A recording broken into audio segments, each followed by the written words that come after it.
South Auckland officers Patrick Wells and Jeff Masalopa are responding to reports that a woman could be in serious trouble. We've had reports that there's a young woman who's passed out in the driveway of the member of the public's found them. She's rightly so not willing to approach the person in case they wake up. We're going to go and see what the story is and hopefully get them some help. Comms PPI 5. PPI 5. We're 10-7. When Patrick and Jeff arrive, they find the young woman is definitely in need of help. She's intoxicated and only just conscious. You gonna wake up? The Muddy Woods Marsh Pub was a trespass. Police, what's your name? Mary scraped her elbow and also has a graze near her eye, but at this stage it's unclear whether she's been attacked or hurt herself falling to the ground. Can you see it in here, eh? Come on. Sit back, sit down. No, I don't like pigs. Why? We're just going to take you home, mate. Take you home, mate. Come on. Take a seat. Take a seat. And my phone. Where's your phone? One of the exits has got a bunch of petrol tanks Where? spilling all over the road. Just take a seat. Oh, for your phone, eh? Come take a seat. Pretty cold. Put your head. Move over this way. Put your seatbelt on, eh? Just so you don't get hurt. We don't want you getting hurt, yeah? Oh, children, right there. Put your hand we'll in. make sure you're alright. Yeah. So how do you know this guy up here? Because he's just my friend. How often do you see him? Will you see him tomorrow? No, it was just face again. Why not? What happened? How come you're lying out here in the footpath? Hey, me? Yeah. I don't know. Oh, because he got me drunk. Did he hurt you in any way? No way. What's the Because story? the asshole left me there. See, take your belt. I'm going to plug your belt in, okay? And you don't have to undo it. He left you there. No, you don't say things like that. Mary's threats to kill the man may be just drunken babble, but Patrick's still concerned. What did he do for you to feel that way? You're obviously pretty angry, eh? What's happened tonight? You want to tell me about it? No, it's alright. What's he done? No. I want to see. No, don't do that. You're just being silly now. Put your seat back on normally. Oh, please, can I just... No, you're going to stay. No, Do you want to go in, Jeff? Because she's going to leg it, mate. No, hang on. You want You can shoes go and in. cell phone, eh? Shoes and cell phone? Shit and stuff like Shoes and that. cell phone. All I need to do is just... No, you need to stay here. We're going to get your stuff for you and then we're going to take you home. How is that for service? Satisfied that Mary hasn't been assaulted tonight, they decide it's time to take her home. Or... Are these your shoes? Yes. The guys Have aren't you got home. my cell phone? The Indian guys are gone, the guy said. He's only packing up. No, you're staying in the Me cage. going back to your there? sober. Me going there? No, you're Me not going going there? No. Please. No. So you fell on the road back there, did you? And that's where we found you, yeah? Yeah. Yeah. And No. he I was knocked you down. lying on the road to get killed. You were lying on the road to get killed. Yeah. Why? I don't care. I wasn't asked to be born in this world. What? I wasn't asked to be born in this world. But me had a heart of my own. And then I sat by the little box. You need to get out of the car now, yeah? And at Mary's mother's house, they try to get her inside. This way's home. Hey. No, you're going inside, your mum wants you. No, I don't want her. I don't want her. Come on. I don't want her. She's waiting. Let's go. We're gonna I have don't care we're gonna have about to her. You're not coming here. Jump in. Gotta go to the cell now, okay? Mary will be taken back to the station because Patrick and Jeff are concerned for her safety. I just want to get my mind by before I do something damaging. You won't do anything. We're going to do our best to make sure you don't do anything damaging. Oh, can you give 2 double beeps, please? Thank you. At Otahuhu Station, the officers take her inside to be assessed and to arrange treatment for her cuts and grazes. All right? You can walk. I can walk. Down this way, please. Okay, can you take your earrings out, please? I can't.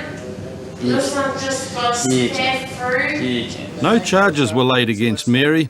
She was taken to Middlemore Hospital that night and discharged the next day.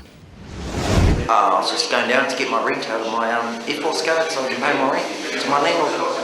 That was it. There were some people up the street. I said hello to them. How's your night? Blah, blah, blah. That was it. And then all of a sudden the cops turned up. They go to me, oh, you're on curfew. I didn't refuse it. I didn't reject it. I just said, no, sweet as mate. You know that. I know that. Sweet as. I respect that. Cool. Half an hour before George was brought to Papakura Station, Constables John Clark and Marina Phillips were called to a disturbance in the local shopping centre. We just got a call from a unmarked unit with 2 plainclothes guys in it. They've been watching some quite drunk people down on the corner, and the group's getting a bit bigger, starting to push and shove each other. So we're just heading there before things get out of hand and keep an eye on them. When they arrive, other officers have arrested 2 of the scrappers, but John Clark also recognises one of the group, George, who shouldn't be out on the street. Breach of bail, you're under arrest. Come on, hop in the back. George is awaiting sentencing on a burglary charge, and his bail conditions mean he has to be inside 24 hours a day. And tonight, inside is going to mean a police cell. It's a busy night, and the cells are already filling up, and some of the drunks obviously have no idea where they are. Fucking didn't piss himself. George? That's just disgusting, mate. That's disgusting. Oh, mate. Hey, George, you stayed here. We can't have you wandering around the cell block. It's disgusting, bro. It is It's disgusting. You know, has that person not been to jail or something? You know? Fuck. No etiquette, no etiquette. No, there's no morals, bro. It turned out that George's original trouble with the law had started after a long session on P. My mate turned up at my house in a stolen car, and I was getting a tattoo done. Yeah, got heaps of them, bro. And then he goes, come on, let's do a bit. So I was pretty out of it, wasted. I was peed out, went to the max, man. I was on P, and I was stupid enough to say, yeah, okay then. You know, it wasn't my fault that I said yes. It was because of the old P, because I was just like, shh, yeah, bro, let's go do it, man. Let's go fucking do it, mate. Fuck this, mate. Honestly, mate, I didn't care in the world, mate. I really didn't care, bro. Because once one P hits you, bro, that's it. Boom. The whole attitude, your whole brain turns different, mate. It's not like marijuana, where you just get stoned and yeah, I'm wasted. All P does to you, it gives you the go to go and do it. It gives you the energy to just say, hey, mate, I'm going to do this. That's it. I've been off P for the last month and a half now. Tell us what it's like to come off it. It's hard, mate. You get the shakes. You know, you get the taste in the back of your mouth. You get this little tingle in the back of your mouth saying, oh fuck, I've got to get there, I've got to help people. The taste is there. It's in the back of your While mouth. George is talking, police are trying to calm down one of the other guys arrested back at the shopping centre.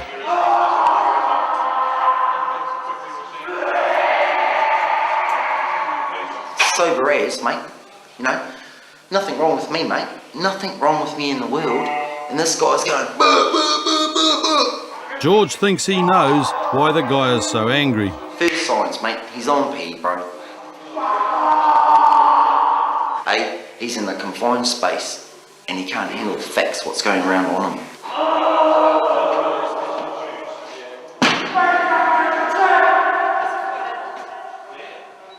You know what P does, honestly, bro? P makes you drink piss, have a good time, and fuck hard.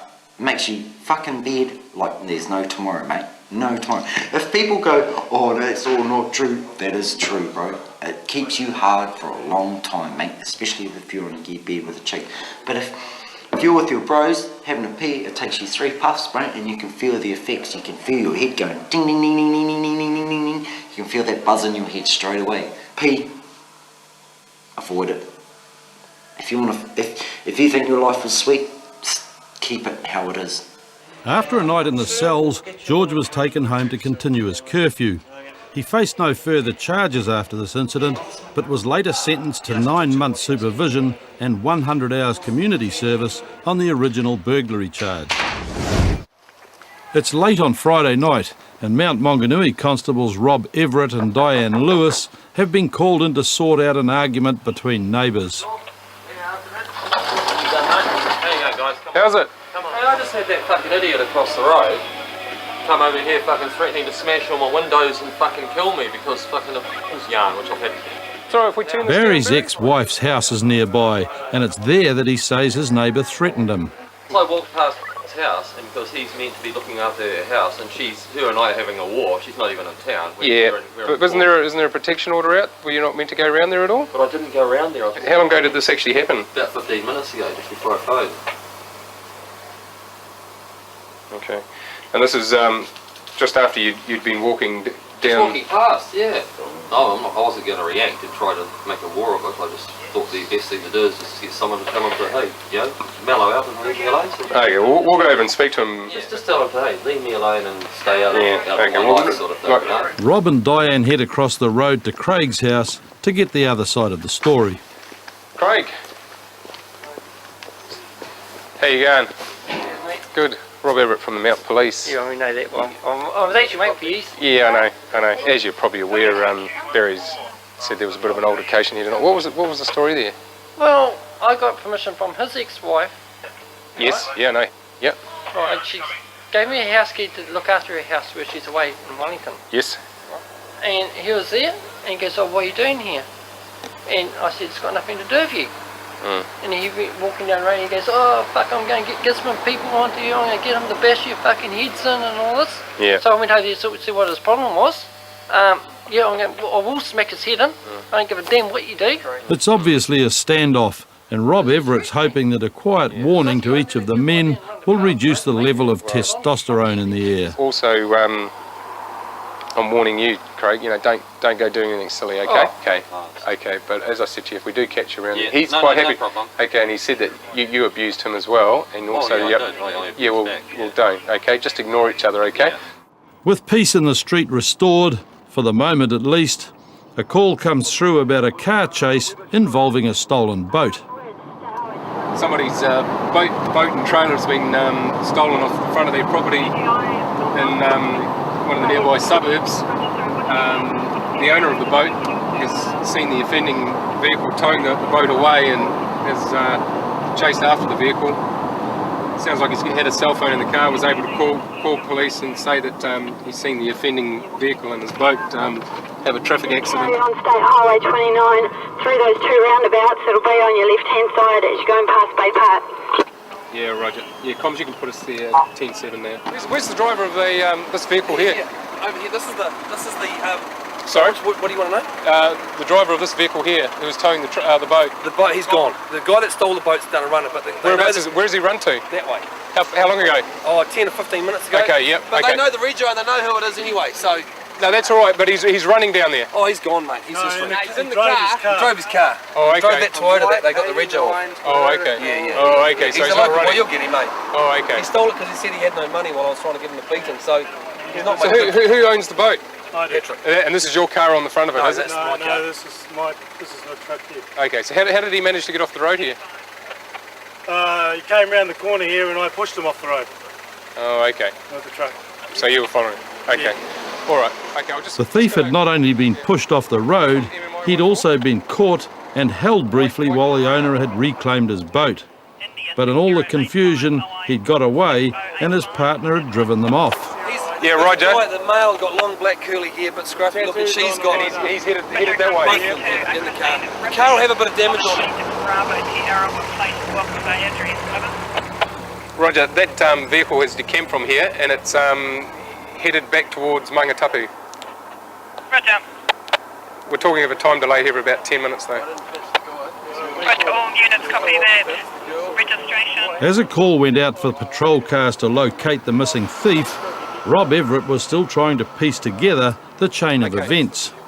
So your vehicle's the four-wheel drive, is that right? Okay. I own the boat. You own the boat, I own the boat. And he just came past, picked it up, and we followed him down here. Yeah. We got to the roundabout, and my friend who's got the Holden there, Yeah. he was in front, I was behind, Yeah. and we sort of sandwiched him in. you know, try to get him to stop on the side of the road, but we tried to do a runner, so we came around here. I came up beside him, and I just basically pushed him off the side of the road and shunted him, and that was all over. He stopped. So how did the boat get off? The boat, we took it off the car. Oh, I see. It broke off the car. Broke off the car. Broke off the car. Wrong size towable. It's lifted I see. broken the chain off. Launched itself off the trailer. It's broken the post off the front. Okay, we'll just have a quick look at that. The guy had obviously chosen the wrong boat to steal, and it seemed that it wasn't the first time.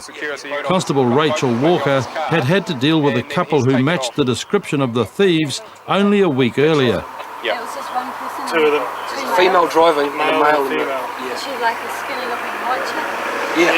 Long black curly hair. He was a wasted looking arsehole with black curly hair. Quite a solid little guy, but you know, quite good tattoos on the right arm, I saw. The female offender was later arrested, but she refused to give up the identity of her male accomplice. She was fined $1,000 for the boat theft, ordered to pay $4,353 damage reparation, and fined $500 for making a false statement. Howick officers Devon Pillay and Andy Coleman are on the trail of some youths who burgled a local takeaway bar. Some burglars have decamped from an address in Maraetai. What we're doing is we're coming in from the Papakura end, and we've got some other units coming in from the Howick end. So hopefully we'll come across a silver Celica, possibly with its lights off, and we can deal with it appropriately. But they are beaten to it by a senior officer in another patrol car who's pulled the suspect's Toyota over. While the senior officer speaks to the driver, Andy deals with the passengers. Let's come over here, eh?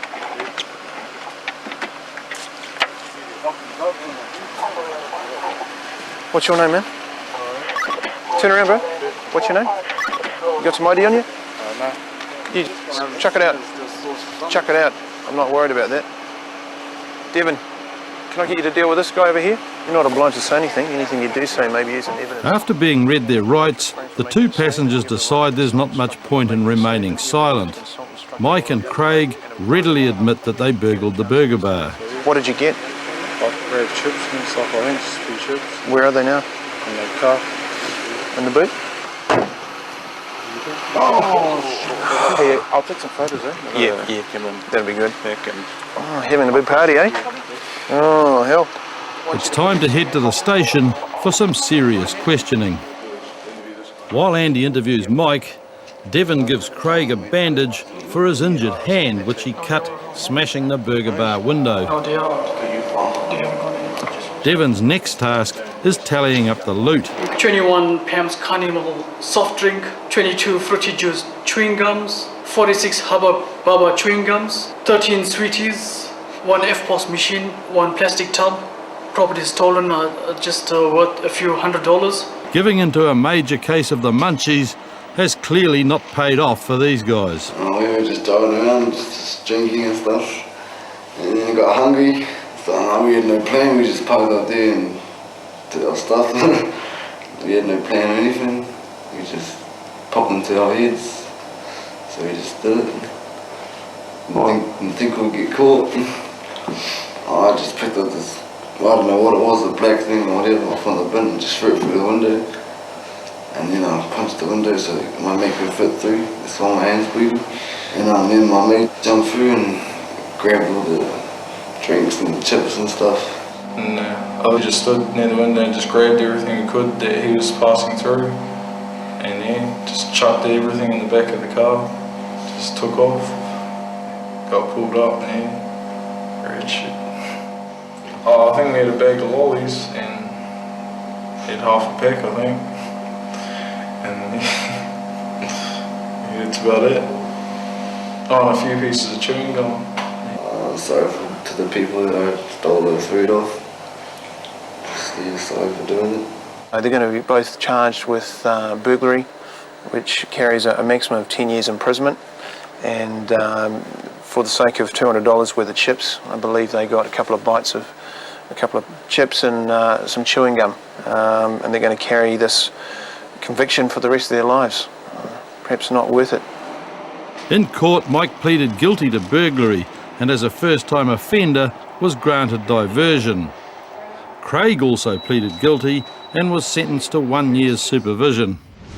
Next week on Police 10-7, Jesse comes up with a novel excuse for excessive speed and failing to stop. My brother's just been in a fight just out Langholm. There's a whole lot of islanders out there, honestly.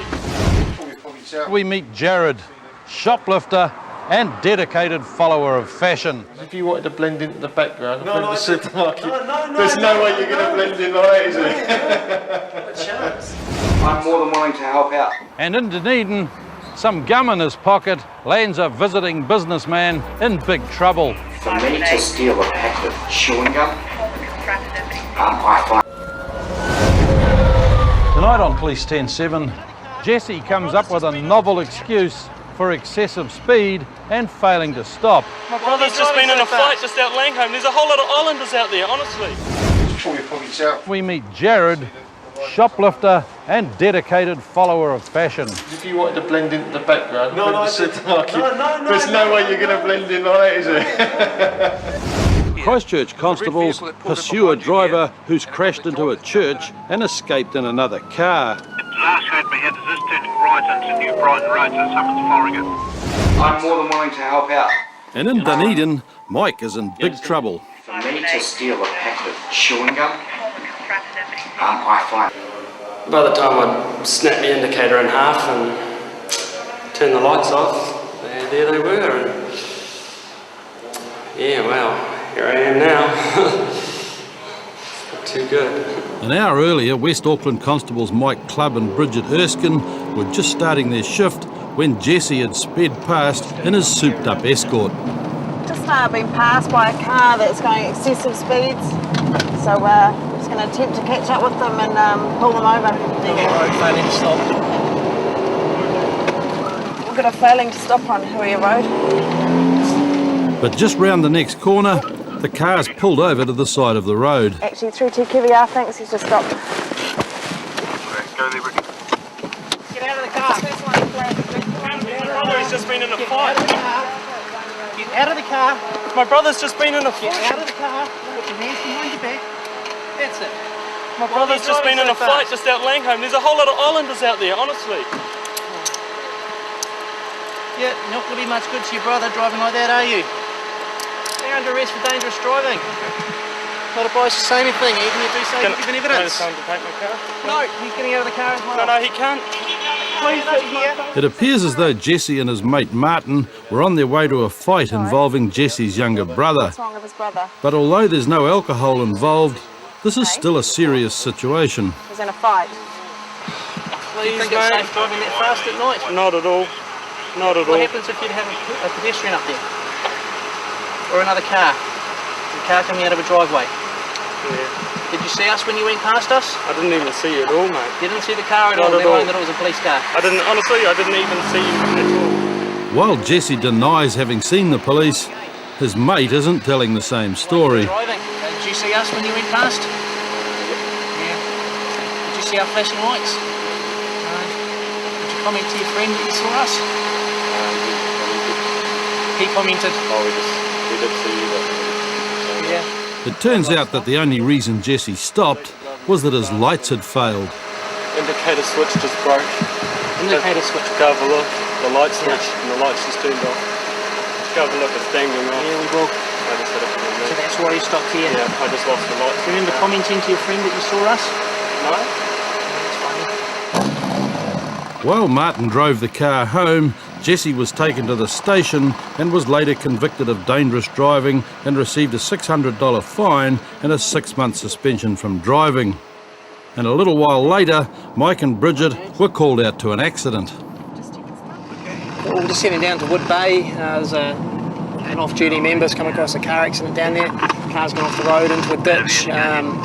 Off-duty member suspects that the driver of the car is intoxicated, so we're going to go down and make sure the road's safe and clear and assist with that if we can and deal with things appropriate when we get there. At the scene, off-duty police officers Cliff Veninga and Chris Stewart are hanging on to the driver. Hi there. Hello. I'm Cliff from Auckland Central, and this is... Stick your hand up there, bud. Yeah, I know. Nobody told us he was playing up. Well, you did try to do a little bit of a runner. And Oh dear. A little bit. It wasn't very bright, was it? Just stay down. Stay down, bud. That's all right. No one should get run over. We don't know his last name, but he's from number 1. Yeah, number 1.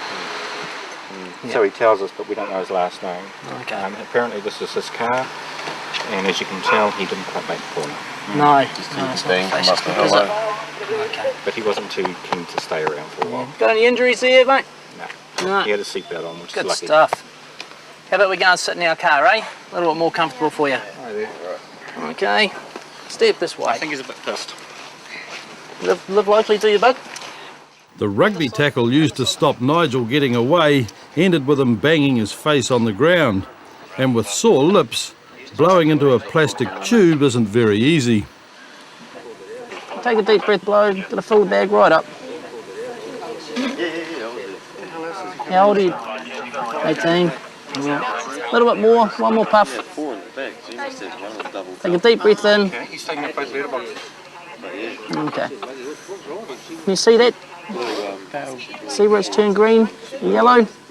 Yeah, that means it's a failed test, okay? Because that's a failed test. You're required to accompany with the Henderson Police Station or other such place for the purpose of an evidential breath test, blood test or both. Okay, because you're required to accompany me, you have certain rights, okay? I'll explain those to you. Okay, you're not obliged to say anything. Anything you do say can be given in evidence. Okay, you have the right to refrain from making a statement. You have the right to consult an instructed lawyer without delay and in private. Do you understand all that? Yeah, you sure? Cool. Back at Henderson Station, the failed roadside test is confirmed. Just finished processing a driver who's come back with a positive result of 701 micrograms of alcohol per litre of breath. Limit for somebody of his age is 150. He'll now be processed for excess breath alcohol. It's his first offence for that, and careless driving as well for failing to stay on the road the way he did, having the accident. And you'll wait and see what happens. Nigel was found guilty on both charges and received a 12-month suspension from driving and fines totalling $900. 20-year-old male who's being held by security there for shoplifting. Numbers 4703335, 47033. Constables Tina Perkins and Keith Barker have been called to the New World supermarket in Auckland's Freeman's Bay. Security cameras have caught a man shoplifting 2 rolls of film. Comes okay, I take no problems with him at the moment. No problems with him at present, over. Yeah, copy that. When Tina and Keith arrive at the supermarket, they meet Jared. He's confessed to the crime and is placed under arrest for shoplifting. That's your copy of the trespass notice. Basically, if you come back within a period of 2 years, you understand you could be arrested, and it's all written down there for you anyway. All right. Just just pull your pockets out from there. If I can see the writings, I know there's nothing in there. That's fine. You got $100. You got $100 note there? Yeah. Okay. You didn't know about it? Well, I was working tonight and somebody must have given it to me while we're changing, and I like to put them on the till stuff to. Okay. What about these? Jared accepts the trespass notice, but when store security officer Misike tries to take a photo for the shop records, Jared claims his civil rights are being violated. Civil liberties prevent people from being identified for certain reasons unless there's a cause of it. People may have that in their policy. The legal aspect is that there must be providence in the law to have somebody be photographed for an offence, and I don't think that applies here. Well, I think you'll find actually if you actually go to like for a protest and things like that, you'll see the police cameramen there taking pictures. Yeah, but that's the police. This is a civil photograph. You'll see news people taking photographs. That's media. You'll see, yeah, exactly. So there's no difference between the media in the rulings. Yeah, this requires my consent, and I'm not really willing to give my consent. Well, if they take it without your consent, they take it, don't they? Indeed. Yeah. Things come to an impasse. That's where it stands. Misike needs a photo for security purposes, but Jared refuses permission. Misike now has to hunt for his mugshot. He stalks Jared down to the car park, waiting for an opportunity to snap his photo.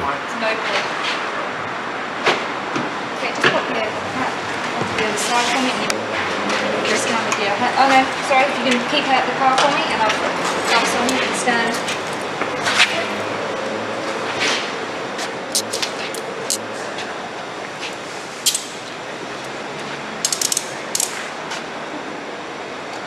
Okay. Then just stay to this side.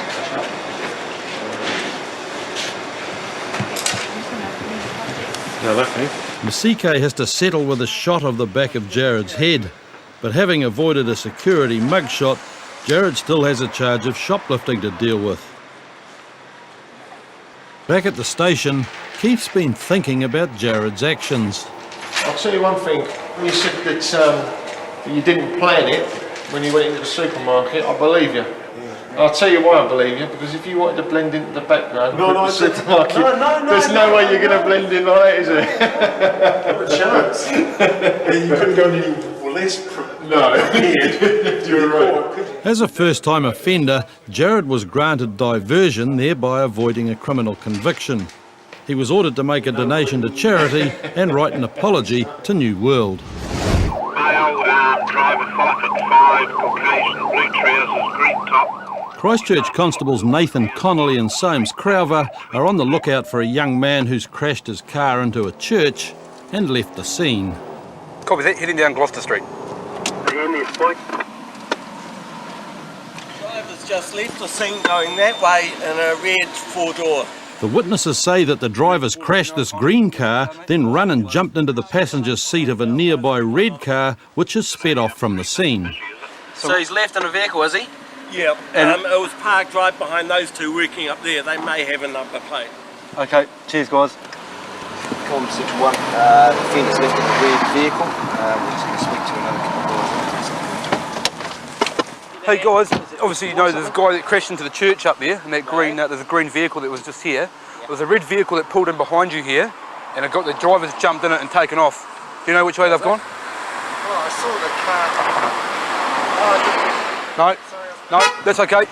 Comms, is that car being followed at the moment? A report then comes through that a member of the public is following the suspect vehicle and is relaying its progress to comms. Last heard we had this turning right onto New Brighton Road, so someone's following it. He's now apparently doing speed limit behind a bus, and probably still on New Brighton Road. The police also believe that the car itself has been stolen. To Avondale Road. You know where that is? Yeah, right here. Gone left into Halverston Drive, left into Halverston Drive.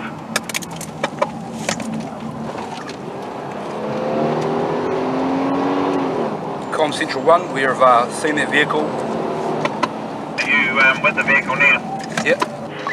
Street. You with the vehicle in the street? Roger, we're pulling into street. Roger. Get out of the car, mate, and get on the ground. Shit. Get on the ground. Oh, you driving that car, mate? Oh, my mate, he's crashed his car. And yeah.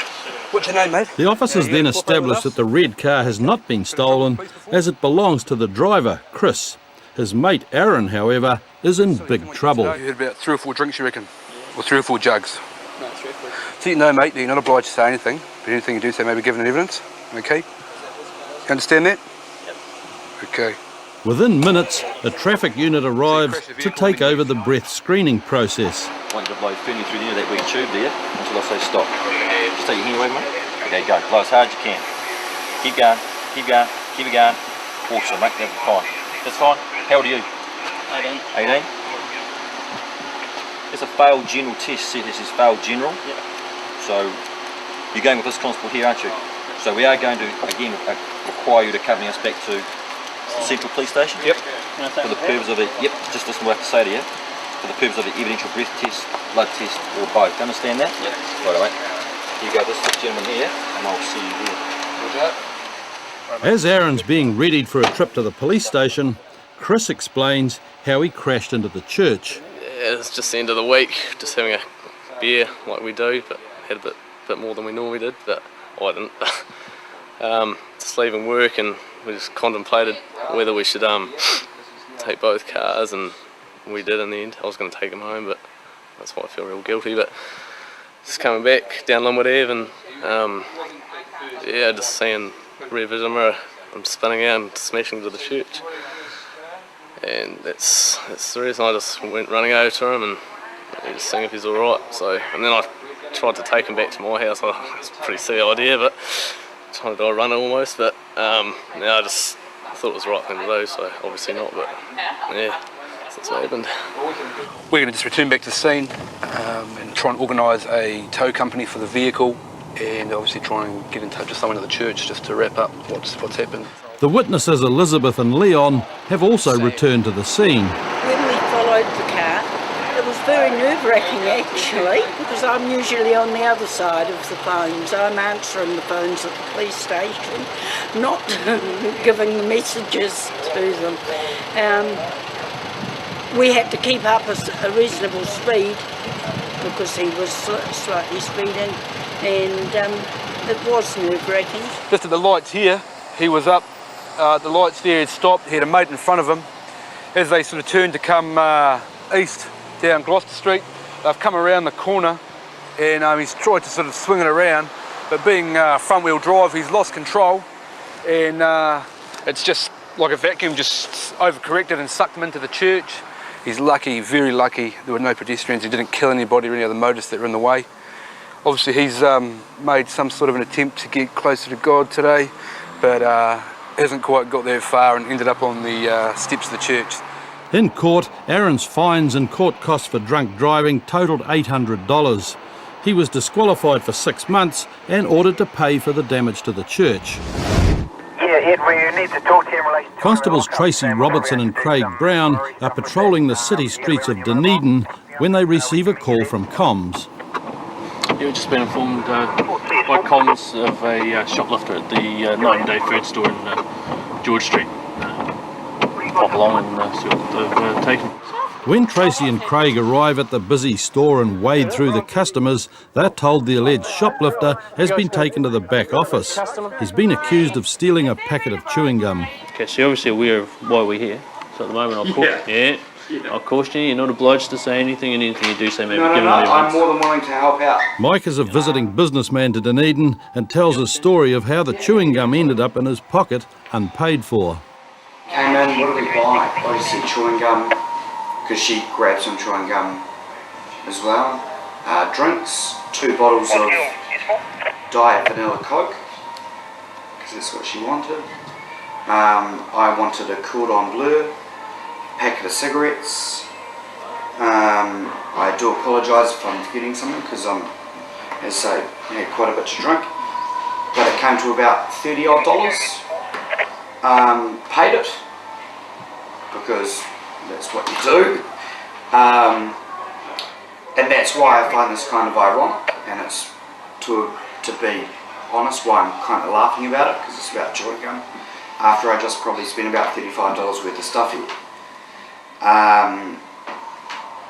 As I say, been drinking quite a bit. If it was in my hands, I probably went into my pocket to grab some cash, and I probably left the chewing gum in my pocket.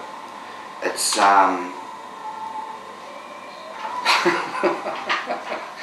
sorry, and if it's disrespect for laughing, but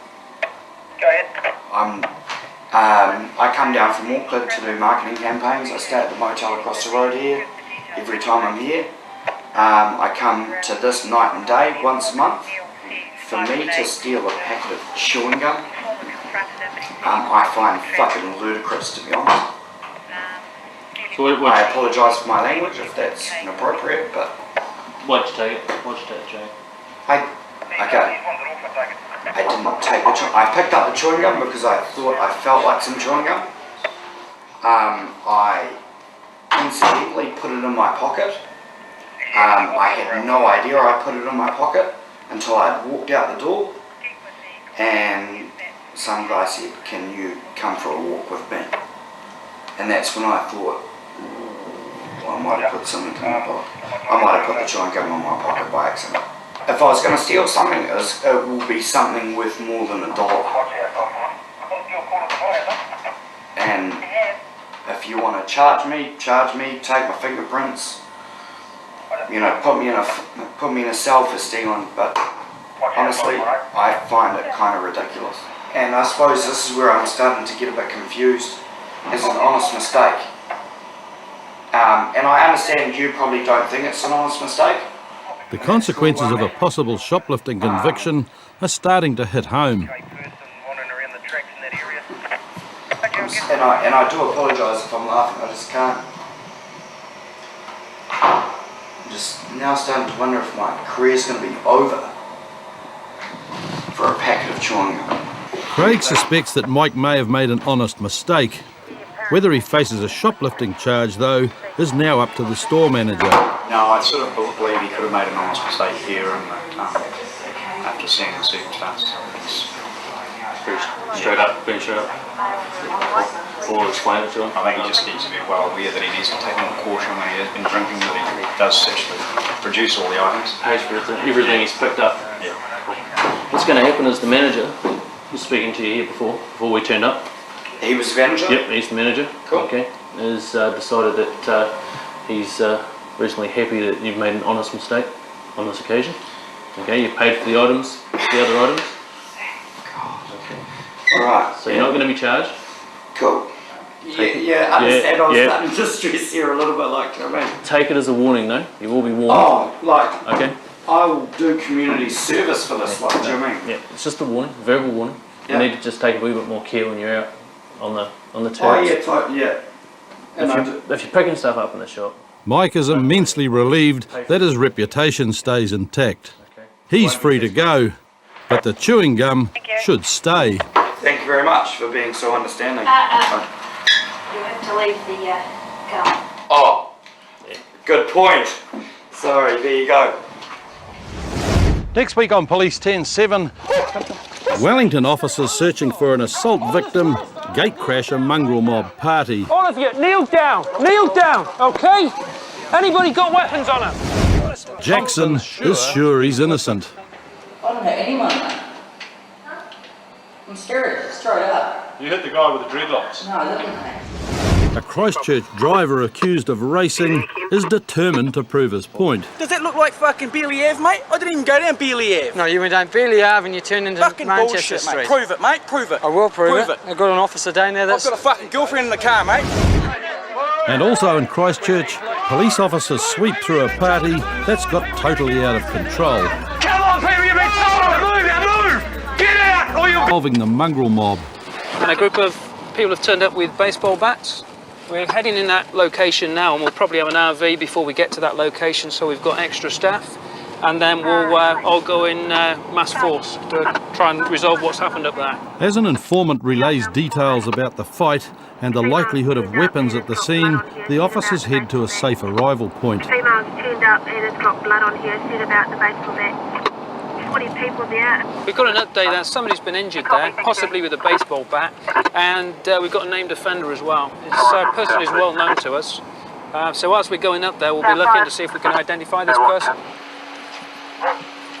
Apparently, was tried to hit this female that's turned up at the address with his hands and somebody else, unknown who, has taken for him with the baseball bat. Copy. Did you see any other weapons in the house other than the baseball bat? As the full team gathers, they receive a briefing from Sergeant Tasha Penny and CIB officer Jimmy Partia. You can't see people at all, but apparently there's a gazebo at the back where everybody's having a party. I've been advised that the address we're about to go to, a party, 40 odd people there, at least half a dozen Mongrel Mob members. It appears now that there's a chap, he is a mobster, he's been assaulted with a baseball bat. There's a suggestion he may be unconscious at that address, so the initial story regarding a female being assaulted is incorrect. Her partner, who was a Mongrel Mob member, last time she's seen him, he was starfished on the ground, obviously been knocked out with a baseball bat, and also a golf club. Team policing have just arrived, that's boosted our numbers, so as I said earlier on, we'll be a formidable force when we go in there, and hopefully we'll be able to overwhelm the people in there.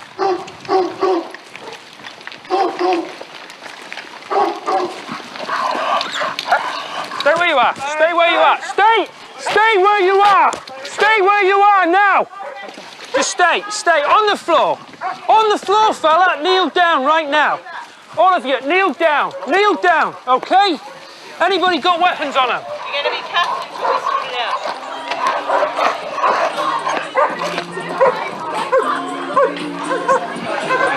You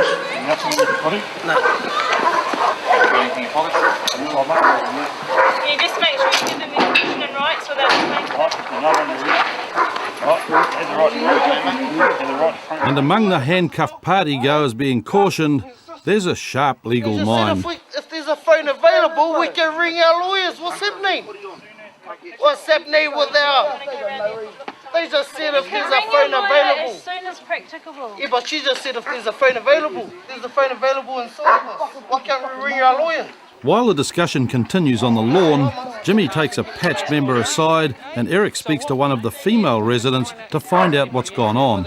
We heard that somebody had been injured here, seriously injured. There's no one injured, we're just having a good time. There was a bit of a scuffle about 4 hours earlier, but fuck that. Oh, we were told it was about an hour ago, you know? No one was injured.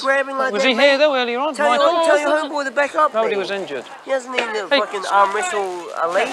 However, with no sign of the injured man, the police leave the address.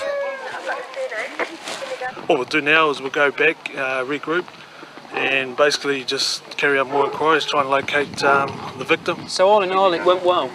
We had no police injuries, and we got some information to follow up.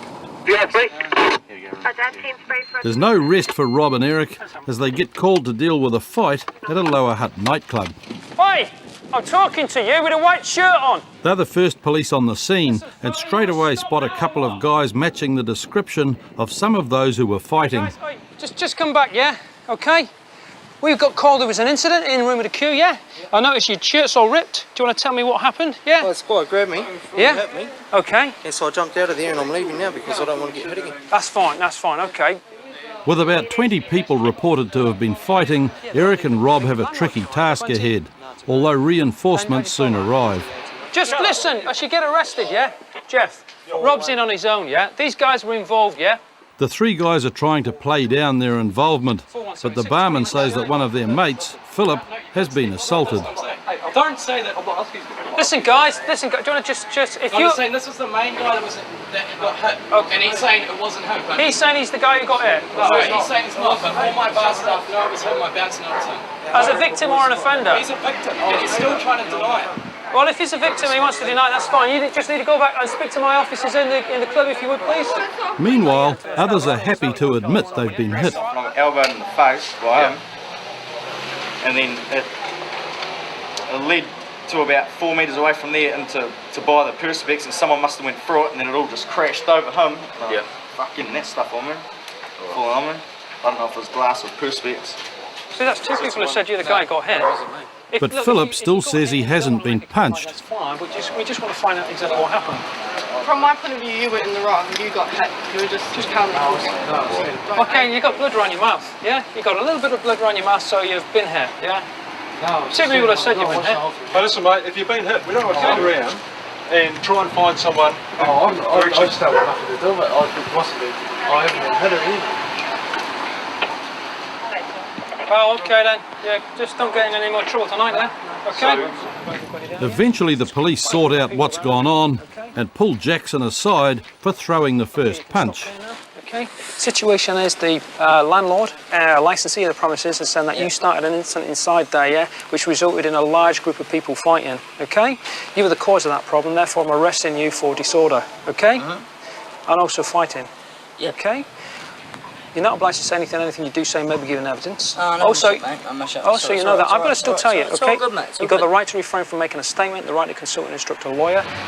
As Jackson is taken back to the station, the barman is left to sort out the aftermath of the fight. It just started off as an argument between this little short guy and a guy with dreads. So Judy managed to call me over, I called the bouncer over, we just started watching it, making sure nothing happened. One punch got thrown, so we got those two guys separated. They had about, I don't know, 10, 15 mates in the bar at the time, so my bouncer had the guy who started it at the door, all their mates flew in, everyone in the bar erupted, they ended up smashing up our computer, a couple of walls, our mirror walls, and later got biffed at a group of people. Back at the station, Jackson says that the supposed victim, Philip, is his flatmate and that Philip hit him. Why did he do that then? I'm not sure. I think it might have something to do with me looking after his girlfriend. There's a guy with dreadlocks? Yeah. Oh, okay then. Is he the guy that you hit first? I don't hit anyone, mate. I'm serious, straight up. You hit the guy with the dreadlocks. No, I didn't, mate. I'm not a violent person. I'm not expecting you to believe it, but all I know is that when I turn like that, all I seen was trying to take on my flatmate. I'm not being a nut, but I'm gonna like the guy anyway. Well, the guy, the guy who hit you with the cue ball. Yeah. The guy who hit you with the cue ball had a skinhead, basically. This is what the staff are telling us. Yeah. He had a skinhead. He had a tattoo down his forearm. Okay, part of his forearm, and he's hit you, and you've fallen back against the computers, and the mirror that smashed. The pull balls dropped out of your hand. His hand, sorry. So it's not the guy with the dreads that hit you. I felt someone push me forward. I went to turn around, and there was someone there, but they weren't doing anything. I turned, and then all of a sudden I felt this big, mean as buff just hit me in the side of the head, and I fell backwards. And then I got up, and I was just like, what the fuck's going on? And I was outside of the police after that, and that was it. In court, Jackson pleaded guilty to fighting in a public place, but as a first-time offender, he was granted diversion. An hour later, police again meet at a safe arrival point several streets away from the mongrel mob party. They've been called in for the second time tonight, and now the reports are more sinister. The call this time is from an informant who didn't want to be identified, basically saying that they saw a female in the street, possibly being physically attacked, i.e. beaten up, or it could well be people were trying to rape her. It's now 3 a.m, and one of the revellers is much more intoxicated and less cooperative than earlier. Oi, oi, oi, oi, oi, oi, calm down! Will you stop it, fella? Calm down, fella! Calm down! Calm down! You punched the police officer. Calm down. Right, you just took a swing at a police officer, yeah? Okay, so you're under arrest, mate. You've got the right to refrain from making a statement, the right to consult and instruct a lawyer. As Conan is led away, other officers remain to question the partygoers about the alleged assault on the woman, but they have little to say. Nothing better to do. Fuck with the mongrel mob. Got nothing better to do. First thing I need to do, yeah, because you're in custody, I need to search you, okay? At the Lower Hutt station, Eric puts Conan through processing while other officers continue to search for the victim. Well, we attended the address and spoke to some of the partygoers there. They confirmed that there was a domestic incident earlier on, a short while ago, involving the girl whose 21st party it was. The domestic incident spilled out into the street and her current whereabouts aren't there. Conan doesn't know where the woman is either, but he did see the assault. It wasn't up to me. I didn't have no control over the, and she didn't have no control over the, and she just got the. Eric eventually contacted the young woman, but she did not wish to make a formal complaint, so no charges were laid. Conan later pleaded guilty to assaulting the police and received 40 hours community work. A&E, unless you want to meet us down there. Yeah, just pull up. In Christchurch, Constables Mark Ingram and Paul Annecy have stopped a driver after another unit has reported he's been racing on nearby Beeley Avenue. What's that? Who the fuck's complaining? Do you want to jump out of the car? I didn't even go down that fucking road, mate. Haven't you come off Beeley Ave? No. Oh, okay. Yeah. Okay. Do you want to step up on the footpath? Racing with a Toyota Corolla got up to about 80, 85 k's. Bullshit. Bullshit, is it? Have you got a driver's license? Yep. What sort of license do you have? I'll go and look it up, mate. What sort of license have you got? Look it up, mate. What sort of license have you got? Does that look like fucking Beeley Ave, mate? I didn't even go down Beeley Ave. No, you went down Beeley Ave and you turned into fucking Manchester bullshit, Street. Mate. Prove it, mate. Prove it. I will prove it. I've got an officer down there that's... I've got a fucking girlfriend in the car, mate. Yeah, okay. Is she in the police? No fucking comment. You got your driver's license on you? Does it fucking look like I've got a driver's license? Have you got your driver's no, license I haven't. on you? Why not? It's an offence not to carry a driver's license I just got my license the other night, mate. Oh, did you just? Yeah. Oh, okay. Why haven't you got it with you now? Because I haven't had fucking time. Just fucking write the ticket out, mate. Fucking sort out whoever you're fucking doing now. Yep. You're just making a fucking clown. Yep. You're the one who's doing the yelling on the side of the road? Well, I didn't even go down Beeley fucking Ave, mate. No, okay. Oh, yeah, okay. I don't give a fuck what you say. Yeah, okay. Although things are looking bad for Wayne, they're about to get a whole lot worse. Is this car registered and warranted? No, it's not. Isn't it? Go and get your fucking ticket book, man. Is it not registered and warranted? No, it's not fucking warranted and registered. Go and look it up, man. What the fuck are you hassling me for? I didn't even go down that fucking road, man. You're So how fucking me off. So how come you're driving this car on the road with no warrant and no I don't give a registration? fuck. Get your fucking ticket book and give me some tickets so I can get the fuck out of here. I just thought you might want to answer a few questions, that's all. You fucking ring I went down some street I didn't even go down, mate. I've got a fucking witness here. Where's your fucking witness, mate? Do you want to just stop swearing? Well, if I'm going to go in a minute, eh? If you go, then you'll lock you up. What for? Failing to remain stopped. Fucking barely had my fucking ass. Okay. Any more cheek from your chicken, just lock him up, mate, because they don't have to put up with that shit. I've got a witness. Yeah. I just come from home, mate. Yeah. And you didn't go down Bailey Ave, sir? Combs Whiskey 3 Hotel. No, you didn't go down Bailey Ave, you're telling me. No part of we on Bailey Ave. Excuse me, you were on no part of Bailey Ave, he's trying to say. With such an aggro attitude, Paul suspects that Wayne might have been drinking. Let's clear the machine out. State your full name and address into the machine, please. It's fine. Pass. Some notices here. There's one there for no evidence of inspection, no warrant, drove an unlicensed motor vehicle, learner driver unaccompanied, and failing to produce a driver's licence. Alrighty? Why fucking hit me with the whole lot for? You know I just got my fucking licence back. Well, you're the one who wanted to swear on the side of the road. Who's your witness, mate? Hey? Shall I tell you what happened? Yeah. Okay. You were in Bailey Avenue, you swapped lanes to pass another vehicle, and you went up alongside a Corolla. You raced for a short while till you came up to... Excuse me? Where's the Corolla? They're following the Corolla. Well... They've got the registration to the Corolla as well, okay? Well, you went up to the traffic lights, you stopped on a red light. The right lights changed to green, and you both blattered it, estimated up to 80 kilometres until you turned into Manchester Street. Estimated 80 kilometres. It's still racing, okay? For starters, I didn't even go down that street, mate. Okay, well listen, How many cars have you seen like this? we're making further inquiries, and if it turns out that it's right, which well, I don't doubt that it isn't, we'll be coming around to impound your car. Oh, So there's your tickets. We don't lie, we don't do it just for the hell of it, do we? Well... You know what I mean? You're the one who wanted to jump up and down on the side of the road and throw all your bloody toys at the cop, swearing. You want to race people on Bailey, you expect to get your car taken off you. How many times have I got to say it wasn't this car, right? It wasn't this car. How many other cars are like this with the same registration? You didn't get the same registration? None. It wasn't the same registration? Same registration, they gave it to us over the radio, mate, so why do you think we stopped you? I was on Manchester Street, I didn't turn into Manchester. Alright, so how did you get to Manchester Street? Isn't there cameras around? What did you do? Did you just fly over and land in Manchester Street and then drive up Manchester Street, did you? No, you had to go on Bailey to get into Manchester Street. Okay. Okay? Have a pleasant evening. Finally, Wayne heads home with a warning against racing and nearly $1,000 out of pocket. It's Saturday night in Christchurch, and Constables Nigel Armstrong and Nigel Craythorne are on their way to a party. 440, getting out of hand, spilling out on the street, unknown numbers. Southern 410 Hurry up, people, if you're leaving, leave now. Don't come back, well, hurry up, pick it up.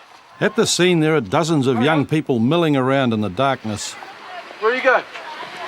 I'm going back in there. No, you're not, go away. Party's over. Where you go with your mate? I'm not that boy. No, where you go? I live here. Do you? What's the address? What's the phone number here? Don't lie, walk away, hurry up. Hurry up! Move! There's a lot of people hanging around, and they're beginning to trample over neighbouring properties. Police officer, is it? Yes, yeah, we just had part of our fence smashed around the front round here. Really wanging the room. You people leave, if you're going to leave now. If you're saying that you need a lift, make it down on the corner, alright? Well away from here, now go. Hurry up! Hurry up! With more people spilling out of the house, police move in and discover that the party's still raging. Who lives here? Where is she? Well, hurry up, somebody get her, right? Quicker. Yeah, quickly. It's Susie's 18th birthday party, and it's about to be closed down. Okay. Who lives here? Me and she lives three and my brother. Okay. How many people have you got here? It's about time everyone. Well, we've got complaints from your neighbours. There's been fences broken. Listen. The problem is we've had a lot of complaints. There's been a fence broken next door from people here, and because of the disorder on the street, you guys can't control it, so this is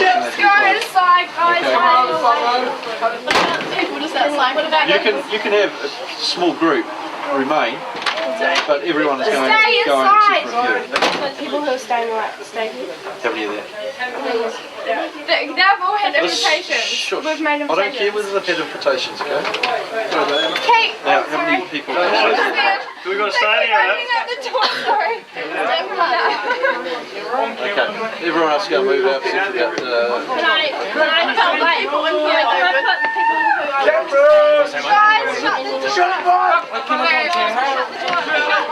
It's time everyone left. Okay. So put them all in one room. The ones that are staying, and everyone else is going. Yeah. Yep. You've got a couple of minutes, then come back out here. Can we get into the majority of people? Is that a garage or is that just a back room? Garage. Garage. Okay. Go and do that, get them in a room, or it's small numbers, and then we'll move in from the back. After giving Susie a few minutes to gather her friends together, police move in to push the partygoers through the house and out through the garage at the rear. Party's over, people. You can't come out this way. Turn around and move. Come on, people. You've been told to move. You're not going to be told again. No bottles. Leave your booze inside. Move. Hurry up, right. You can go. You can get it later. But if you want to get arrested, you can get arrested and we'll discuss it then. Move, people. You've been told to move. Otherwise, people are going to get arrested. Now move.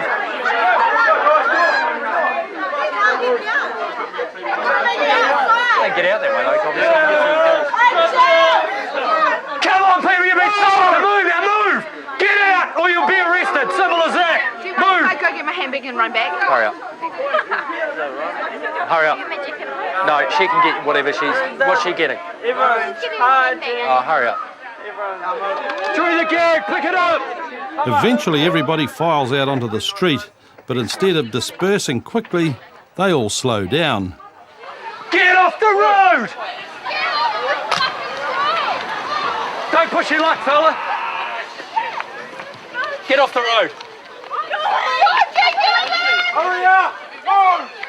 Keep moving now, move on! Go, people! Get off the road and keep moving, hurry up! Eventually the crowd disappears into the darkness, and after making sure the streets are cleared of bottles and cans, police move on. Next week on Police 10-7, Constable Claire Starr helps sort out a paint war. It's trellises. I want everything back. I want sander, I want all my sandpaper, all my filler, all my guns. An Auckland resident encounters a well-mannered burglar. He brushed past me on his way out. I said hi back. He's quite friendly. Had my mum's handbag over his shoulder and he sprinted off. Armed police confront a man with a gun in Auckland. Step away! Step away! And in Rotorua, would-be truck thief Robert's excuse doesn't ring true. I just went to go see if his car was for sale. Yeah. That was all. Bit of a hard case time to be going on. Tonight on Police 10-7, armed police confront a man with a gun. Step away! Step away! In Rotorua, would-be truck thief Robert's excuse doesn't ring true. I just went to go see if his car was for sale. Yeah. That was all. Bit of a hard case time to be going on, asking him if he wants to buy a car.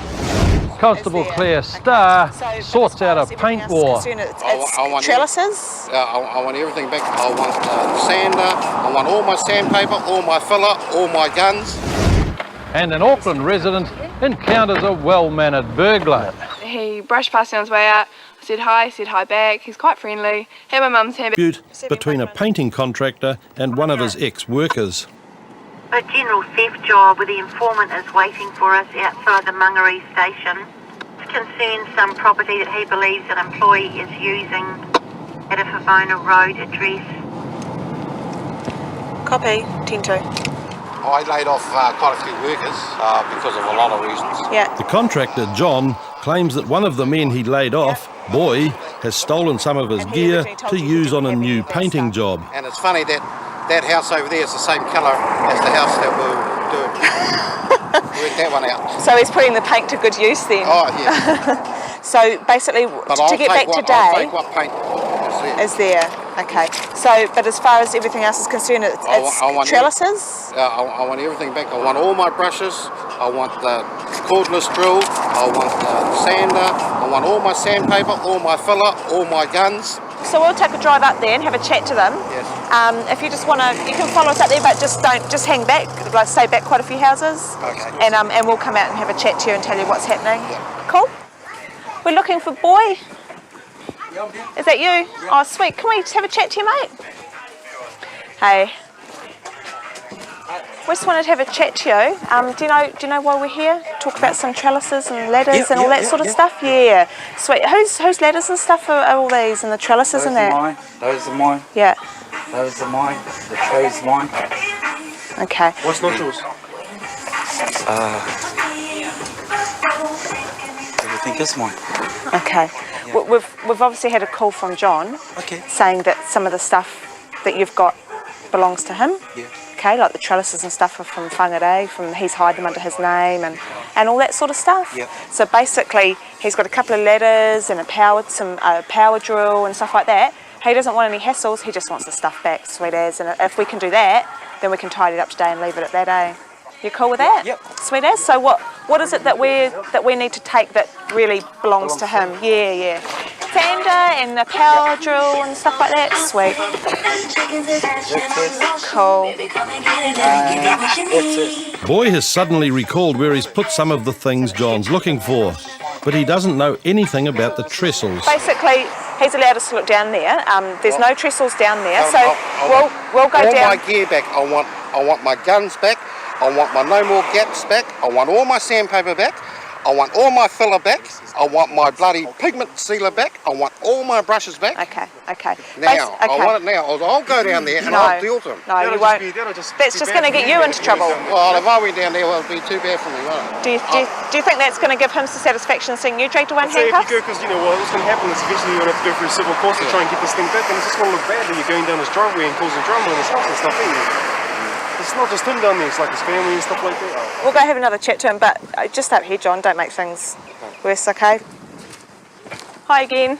I mean, we just want to get it sorted, but basically he's claiming that that the drop sheets and these two new step ladders, he's got receipts for them, are his and stuff like that, and the no more gaps guns and the brushes, and that apparently you admitted to the Diane up at Mangere Police Station that you'd taken the brushes and stuff when you spoke to her? Yeah, so we need to get everything together in one place so that we can just get it sorted and get out of here, eh? Boy's memory suddenly improves even more. But the drop sheets is. There must be, are there more drop sheets you got somewhere else? The drop sheet, and these two step ladders, that one down there as well? Yeah, that's it. Yeah. And how many brushes were there, Boy? Boy tells Claire he's got one brush of John's, but John owes him thousands in unpaid wages. I don't know who's going to take that. Okay, nah, we'll leave that. We'll give him back the gear that you've got here. If he's still got a dispute, that he'll need to follow it up through the civil courts, the tribunals. Yeah. Okay, so and that'll all be done but we've told him he's not to come here and stuff like that. Okay.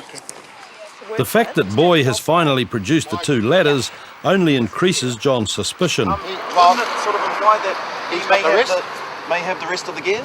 Yes.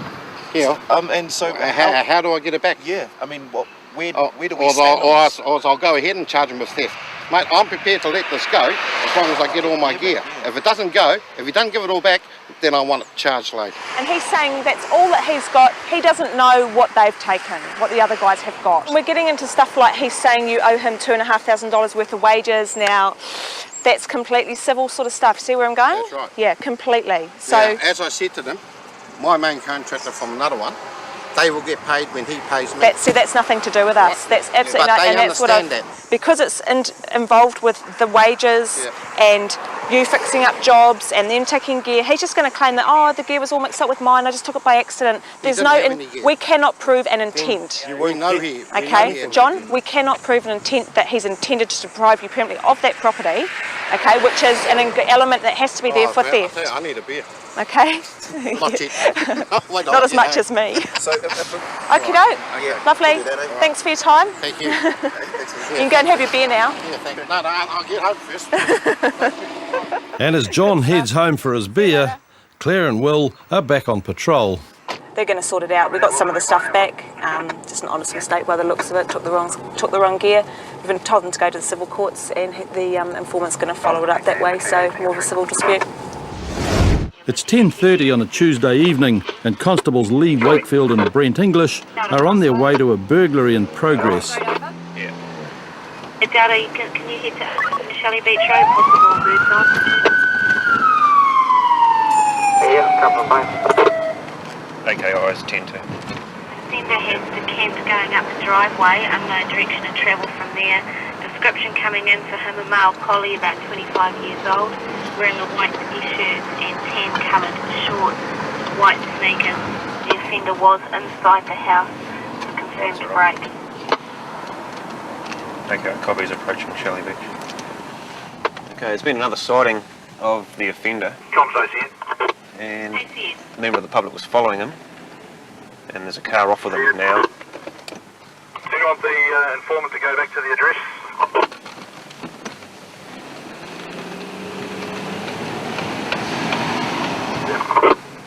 Another unit in the area has caught a suspect. And that is definitely going to be him. Brent English is confident they've got their man. Okay, we've located the offender, matches the description to a T. So it goes to show good neighbours to start with for calling in, and good witnesses, good area inquiries by the team, and the dog tracking as well. And we've got our chap, well-known offender to us, and another burglar off the street.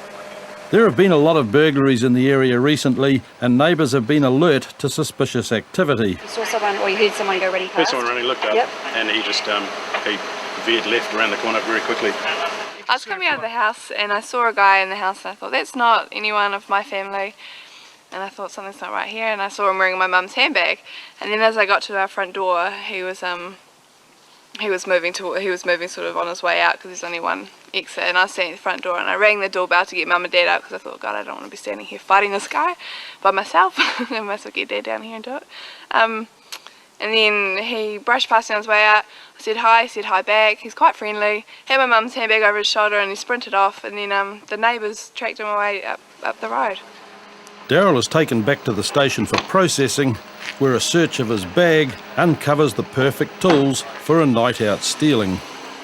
Found a variety of items on his person when he's been searched. Not your typical going out sort of items, screwdrivers, knife. He's got an array of house keys and car keys here. A little torch and a fuel card that he's obtained from somewhere. So he's obviously not out for a casual stroll. Constable Rob Parker has just finished a video interview with Daryl. At this stage, we're looking at charging him with burglary, okay, owing to the information that we've got from witnesses and the statements that they've given us. We feel that we've got sufficient to proceed with burglary and also unlawfully on property, as he decamped up the road there. So at this stage, it's up to the courts to decide what's going to happen from here. In court, Daryl was found guilty on all charges and sentenced to a total of 15 months in prison. South Auckland officers Claire Starr and Will Cuthers have been called to help with a potentially deadly incident. Report of a male with a gun, pointed it at another male's head. Male with the gun is described as a male Polly or Maori in his 20s, about 6 foot medium build, wearing a beanie. He appeared to be very angry. Description of gun is a handgun with a slightly long barrel. 2 males are now talking and a female is now with them. At the safe arrival point a couple of streets away from the man with the pistol, Will helps Claire into her bulletproof jacket. In charge of operations is Acting Sergeant Renee Leaf, who is preparing to issue weapons.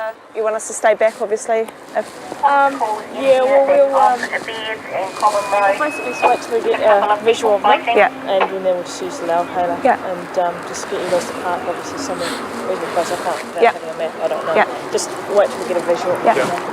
Claire and Constable Matthew Goodman are issued with rifles. You've got 5 in there. Nothing in the spout. All the units then drive to a forward position just around the corner from the suspect. Yeah, all units heading in now. Latest update from the informant is the 2 females are laughing and chatting as they walk past. They're onto Luke Street East now. The males are still where they were, about halfway down. Where do you want me, Renee? Even though the light is rapidly fading, the officers will take all the time they need to deal with the situation without any shots being fired. Claire and Renee head up the road behind Delta officer Chris Taylor and his dog Willis. The suspect is challenged Step away! Step away! and immediately puts down his pistol. He's arrested, read his rights and placed in a patrol car. His weapon has turned out to be an imitation BB gun, and his family are very upset that he's being taken away.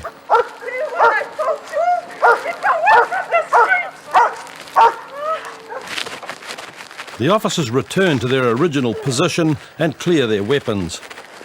4. No, sorry, 4. Then Claire and Will take the suspect back to Papakura Station. Did you have a gun with you? What sort of gun? But like a toy gun, is that what you said? Yeah. I thought there was a BB gun. And what were you doing with the gun? Just playing with it. Playing with it how? I'm like, wasn't loaded. Yeah, but like what were you doing with the gun? I was just facing it to my hip. Did you point it at anyone else? Yeah. Back at the station, the suspect Venu is starting to realise that he's in serious strife. Have you been in trouble before, Venu? No? Okay. What's going to happen is I'll go and speak to the sergeant, but basically you've already been placed under arrest for presenting an imitation firearm. Okay, so we'll get those charges rolling. Okay, I'll come back and have a talk to you. A few minutes later, Venu gets some good news. You're not going to be charged with an offence, okay, which means you won't go to court. Your attitude's been pretty good, and it was quite clear from what the witnesses have told us that you got at some stage they did realise that you guys were friends, that you were just talking and stuff like that. But your initial actions of, you know, pointing the guns at each other's heads and stuff like that, completely inappropriate, eh? Completely inappropriate. Okay, it's been very, very close to getting you a criminal record. His attitude was really good. He admitted that he was pointing the gun round and that he had the gun with him out on the street. And when we first got to the scene, he did everything that he should have in that situation, followed all the police instructions. And he doesn't have a criminal record, hasn't been in trouble before. So essentially tonight he's very lucky he's going to be let off with a warning. I think he's pretty relieved, but he realises the seriousness of what he's done and has promised not to do it again. Venu realises his attempt to be a gangster rapper is over. What I did to know was stupid. Well, yeah, I've learned my lesson. Holding firearms is not good. I'm trying to imitate what the gangsters do in America. It's just not good. Just right in there, I authorise New Zealand Police to destroy the BB gun taken from me today. You're going to think about what you're doing before you do it next time? Yeah. This ain't the place where you want to be. Want to be out there with the rest of it. Rest of your mates. Kicking it on the streets. Dropping the beats. The unfortunate series of events that resulted in Robert being in the Rotorua lockup started a couple of hours earlier when police were told that someone was trying to steal this truck. Constables Damien White and Steve Burbra and dog handler Jason Owen were dispatched to try and catch the suspect. We're just up in the Homedale area where we've had information that an offender's just left an address. The dog is now working and tracking away from the address, so we're just doing areas to hopefully keep the offender in the area so the dog can track up to him. Copy, thanks. ROS 3 knots, com. For you, base, go ahead. You were just seeing Dowler, he's come out in Spinell Place. Damien and Steve are in radio contact with dog handler Jason, who's tracking the suspect through nearby bush. ROL, come on to Jim. Yeah, keep it on, Jim, mate, because I'm 100 long, I look for a bit close. Oh, we'll stay on Jim, bro.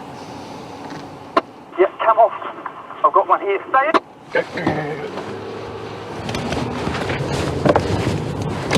Where are you, Dowler? Jim Street and it runs down towards Susan, one here. Match the description. Mike, coming to Emerald. I think the That's us, bro. street is probably in. That's us. Stay we're in Emerald. Although Robert's been tracked from the scene, that's not sufficient evidence of guilt, so Damien still needs to question him. Just stand up, pull your top up for me. I'll just make sure you've got no blades on you or anything like that. It's all good. It's all good. Just turn around, Cass.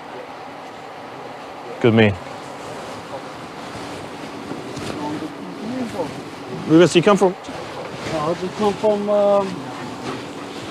Jet Place. Jet Place. Oh, yeah, what's over there? Hey, oh, fucking, just went to go see if my brother went to the seller's car.